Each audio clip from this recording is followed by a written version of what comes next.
Assalamualaikum warahmatullahi wabarakatuh. Bismillahirrahmanirrahim. Bersua lagi dalam rancangan Mingguan Dunia Asia. Mampukah pemimpin baru Timur Timur membebaskan negaranya dari kancah kemunduran?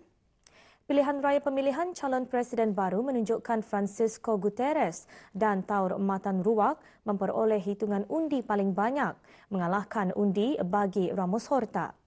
Bakal pemimpin Timur Timur memikul tanggungjawab yang amat berat. Selain dari membangun ekonomi yang meruncing, bakal presiden juga berdepan dengan cabaran politik serta pembangunan domestik yang memerlukan sumber besar. Saluran paip kuasa nuklear G3 AP1000 yang pertama di dunia dihasilkan oleh sebuah kilang di China. Pembuatan saluran paip nuklear AP1000 menjadikan China sebagai negara utama yang menghasilkan teknologi itu. Berjuta-juta orang yang berbahasa Parsi di seluruh dunia meraihkan Tahun Baru Parsi dengan mengadakan sambutan tradisi Nauruz. Di benua Asia, rakyat India dan Iran menyambut Tahun Baru Parsi dengan pesta besar-besaran. Nauruz mencerminkan rasa muhibah antara jiran dan kaum yang berlainan. Buku terbesar di dunia dipamerkan untuk tontonan orang ramai di Emiria Arab Bersatu berjudul This is Muhammad. Buku itu dicatat dalam rekod Guinness Dunia pada 27 Februari sebagai buku terbesar pernah dicetak. Banyak lagi laporan menarik bersama Ali Marsal Haji Yahya. Presiden Jose Ramos Horta yang berkempen tanpa mengenal erti penat lelah bagi kemerdekaan Timur Timur selama hampir 25 tahun mengaku kalah dalam pilihan raya hujung minggu lalu. Statistik tidak rasmi menunjukkan Parti Fretilin berhaluan kiri pimpinan Francisco Guterres mengutip 28% undi, diikuti oleh Taur Matan Ruak, bekas ketua tentera dengan 25% undi. Ramos Horta hanya mampu memperoleh 18% undi. Keputusan ini tidak memberinya harapan untuk bertanding dalam pilihan raya presiden pada 21 April ini. Beliau mengucapkan tahniah kepada kedua-dua parti dan berjanji untuk menyerahkan tampuk kuasa kepada pemenang pilihan raya pada 19 Mei nanti. Ramos juga menyatakan beliau merasa lega dan bebas setelah berjuang berpuluh-puluh tahun demi kemerdekaan Timur Timur. Timur Timur adalah salah sebuah negara termundur di Asia di sebalik bekalan minyak dan gas yang banyak. Kadar pengangguran adalah tinggi dan ramai kanak-kanak yang kebuluran. Prasarana awam seperti jalan raya tidak terurus. Perkhidmatan kesihatan dan bekalan air amat terhad. Ibu negaranya Dili adalah keadaan yang menyedihkan. Banyak bangunan lama dan terbakar terbiar di sana-sini dan menjadi kediaman bagi golongan miskin serta setinggan. Timur Timur bergolak dengan krisis politik sejak merdeka dari jajahan Portugal pada tahun 1975. Hanya beberapa hari merdeka, negara itu diserang oleh tentera Indonesia. 3 tahun kemudian, Ramos membawa perjuangan hingga ke referendum kawalan bangsa-bangsa bersatu. The orientation of the vote for the second round, but also we are already looking beyond May 20. AP1000 yang dicipta oleh syarikat China National Air Zong bertindak sebagai artileri bagi stesen tenaga nuklear generasi ketiga. Kemudahan itu dihantar dari bandar Deyang di Sichuan ke loji tenaga kuasa Haiyang di daerah Shandong. Ia berbentuk paip bertekanan tinggi dengan salutan dinding tebal yang menghubungkan alat reaktor tekanan, pam utama dan penyejat. Kadar hayat bagi AP1000 generasi ketiga ini ialah 60 tahun, 20 tahun lebih panjang daripada jenis yang digunakan sebelumnya. Menurut timbalan Ketua Pegawai Teknologi China National Air Zong, sebagai tambahan, ciri-ciri salutan dinding tebalnya menjadikannya peralatan paling selamat. Ukuran geometrik, komposisi kimia dan ciri-ciri mekanikalnya mematuhi piawaian yang ditentukan. Katanya lagi, syarikat Air Zong mempunyai hak cipta intelektual ke atas teknologi ini yang dijangka menjimatkan kos import. Pada Januari 2010, pihak syarikat menandatangani perjanjian dengan Koperasi Teknologi Kuasa Nuklear milik kerajaan bagi membekalkan saluran pipe domestik untuk dipasang di loji tenaga kuasa Sanmen dan Haiyang. Kedua-dua kilang merupakan tapak pertama di dunia yang menempatkan alat AP1000.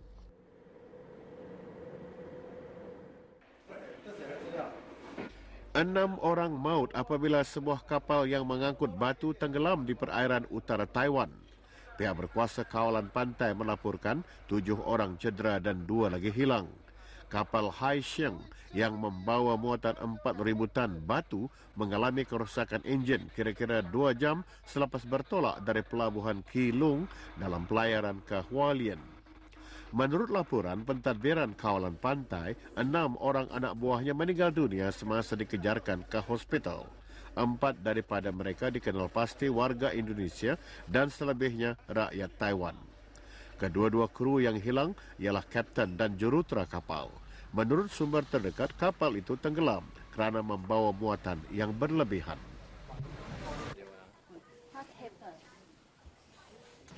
I don't know anything because I have no duty that time.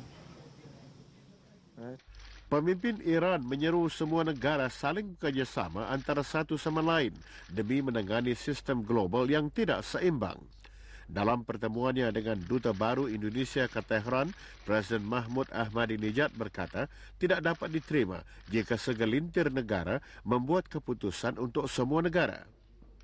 Beliau menambah semua masyarakat antarabangsa hendaklah memainkan peranan masing-masing dalam pengurusan global dan ini hanya dapat dicapai melalui pendekatan monoteism. Beliau menegaskan Iran dan Indonesia dapat bekerjasama dengan rapat untuk mencari jalan pilihan kepada order dunia yang wujud dengan mengatakan siri mesyuarat dan aktiviti bersama dalam pelbagai bidang.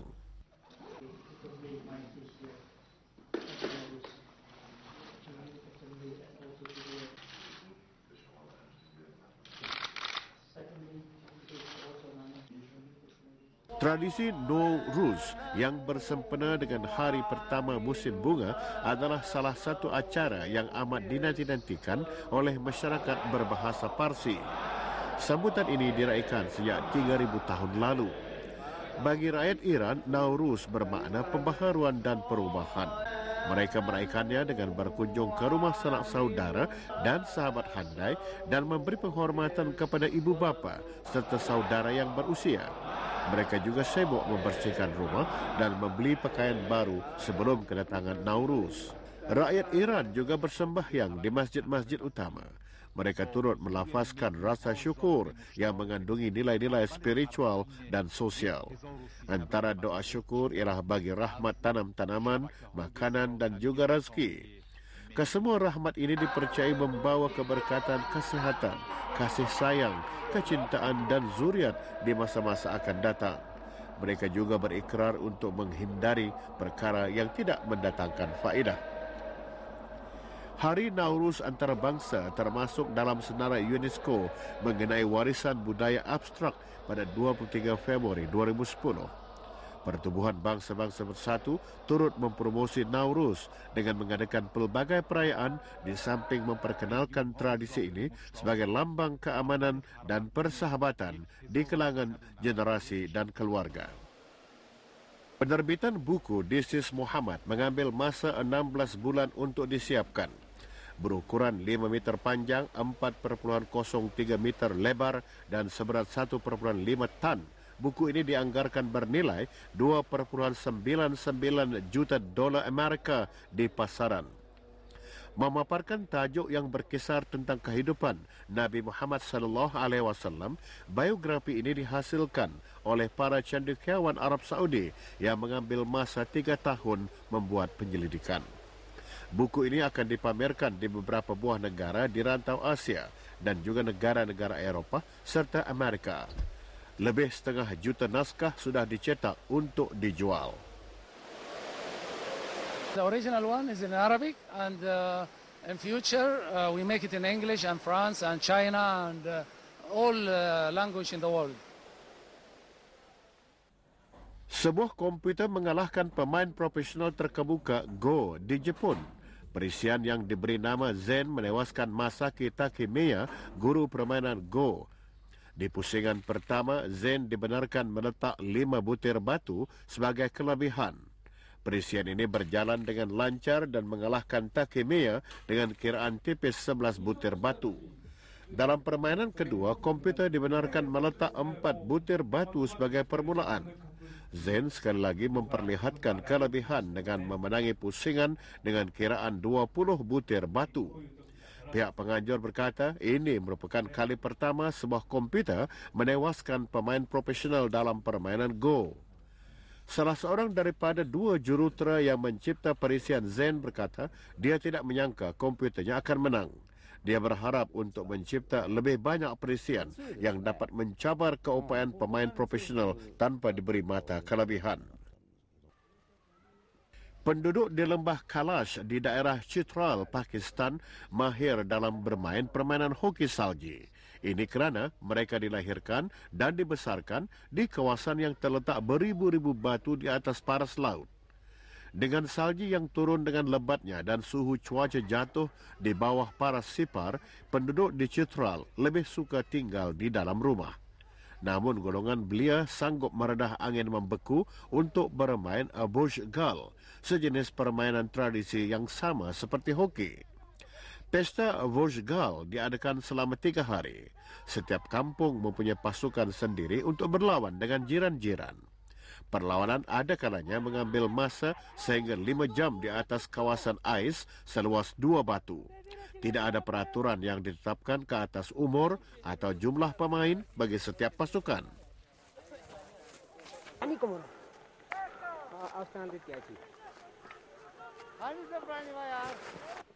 Permainan ini seakan golf dengan menggunakan kayu pemukul, tetapi pada rentak yang perlahan dan di atas permukaan yang lembut. Ada kalanya pemain berebut-rebut mendapatkan bola. Dikelilingi gunung ganang paling tinggi di dunia, daerah Chitral terletak di sempadan Pakistan dengan Afghanistan. Sekitar 28% kawasannya diliputi glacier ice. Kawasan ini belum dieksploitasi dan sebilangan pihak berpendapat ia tempat yang bagus untuk mengadakan sukan musim sejuk. Menurut ahli-ahli sejarah, kawasan ini didiami penghuni sejak 4,000 tahun lalu kerana lokasinya yang unik dan kaitan sejarah dengan Asia Tengah dan Eropah. Kini penduduknya terdiri daripada pelbagai kaum dan menggunakan lebih 14 bahasa.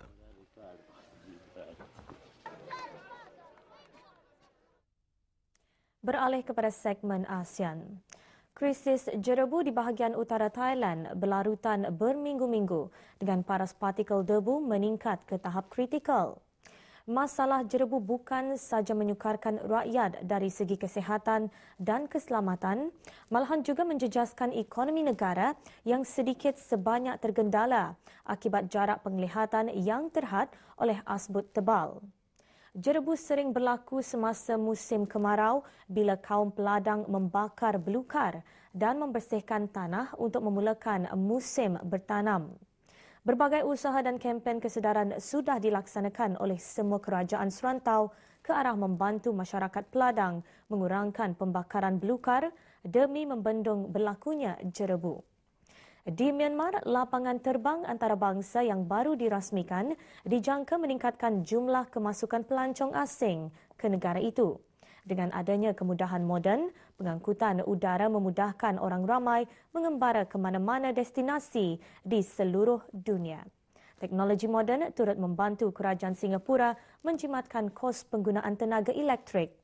Sistem penyejuk yang digunakan dalam salah satu bangunan pemeliharaannya dapat menjimat perbelanjaan sehingga 30%. Untuk mengetahui lebih lanjut, ikuti laporannya dalam segmen ASEAN.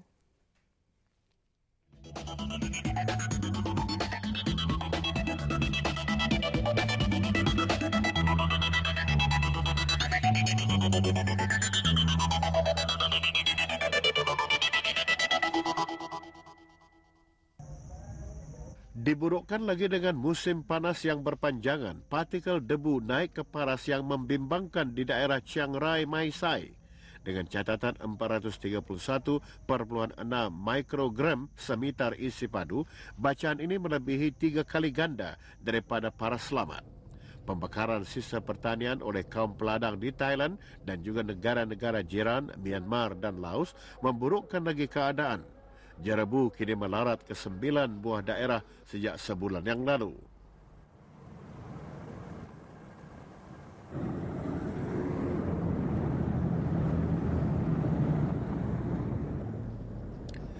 Di Bandar Chiang Rai, pihak berkuasa cuba meredakan masalah jerebu dengan menyembur air ke udara demi meresap partikel debu. Walaupun keadaan beransur baik minggu lalu, namun paras kabut di Chiang Mai meningkat lebih daripada 200 mikrogram semeter padu. Jarak penglihatan merosot kepada 200 hingga 300 meter. Lapangan terbang di daerah Mae Hong Son terpaksa ditutup sementara waktu bila paras jerebu bertambah buruk. Pihak berkuasa berkata sebahagian daripada debu disebabkan oleh kebakaran hutan di negara jiran.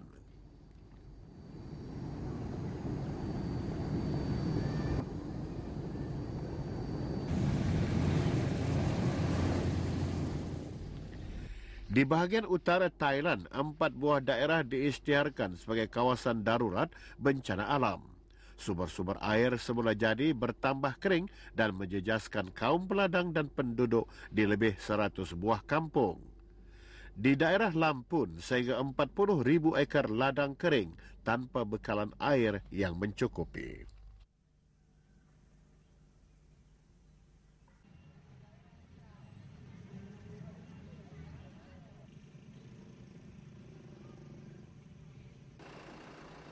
Myanmar mempunyai 3 buah kemudahan keluar masuk melalui penerbangan udara. Lapangan terbang Nai Pi Thiau adalah kemudahan terbaru yang dirasmikan Disember lepas. Prasarana ini dibina oleh syarikat Asia World dan mengambil masa lebih 2 tahun untuk disiapkan dengan perbelanjaan 74 bilion kyats. Lapangan terbang Nai Pi Thiau mempunyai keluasan 660,347 kaki persegi dilengkapi dengan semua kemudahan moden.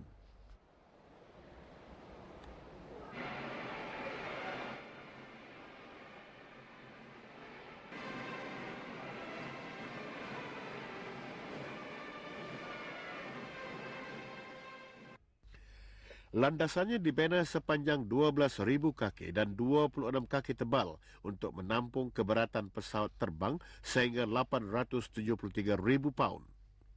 Lapangan terbang ini boleh mengendali 2 juta orang penumpang antarabangsa dan domestik.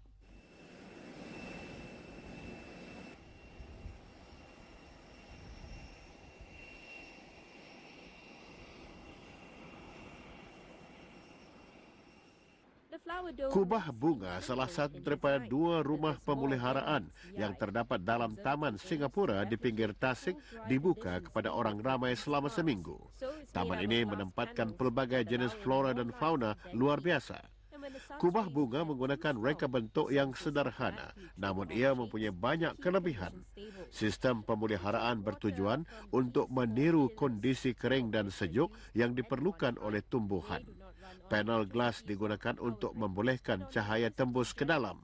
Tetapi apabila pancaran matahari terlalu kuat, alat pengesan secara automatik menurunkan pendinding untuk menstabilkan suhu. We have chilled water pipes that's embedded in the ground so that the ground is always cool, if you like, and that actually allows the cooler air to then hug the ground. Saluran air sejuk dibekalkan oleh 4 unit penyejuk. Kesemua unit penyejuk tidak menggunakan tenaga elektrik daripada jana kuasa tenaga, tetapi bekalan elektrik yang dihasilkan daripada pembakaran sisa hortikultur di dalam taman ini. Udara di luar bangunan pemeliharaan juga dikurangkan kelembapannya menerusi proses kimia. Udara sejuk dari luar disalurkan ke dalam bangunan melalui lubang udara. Lembaga Taman Kebangsaan berkata, setakat ini teknik penyejukan yang lebih maju diserapkan dalam ruang pemeliharaan demi mengekalkan kesegaran dan keselamatan tumbuh-tumbuhan. Sepohon pokok bonsai berusia 80 tahun merupakan salah satu daya tarikan di pameran bonsai di Museum Semula Jadi Putrajaya, Malaysia. Lebih 100 pokok bonsai dipamerkan sehingga 15 hari bulan depan. Berbagai-bagai kegiatan seperti pertandingan bonsai, kaedah pemeliharaan dan tunjuk cara penanaman dalam pasu turut dipamerkan. Dengan cara ini, pengunjung dapat belajar mengenai kecantikan dan seni pokok bonsai. Pokok bonsai yang dipamerkan berusia antara 50 hingga lebih 400 tahun.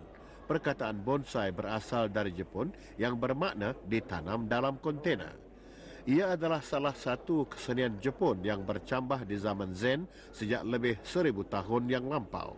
Matlamat menanam pokok bonsai ialah mewujudkan pokok bersaiz kerdil semula jadi dengan menggunakan teknik tertentu seperti cantasan dan alat pendokong.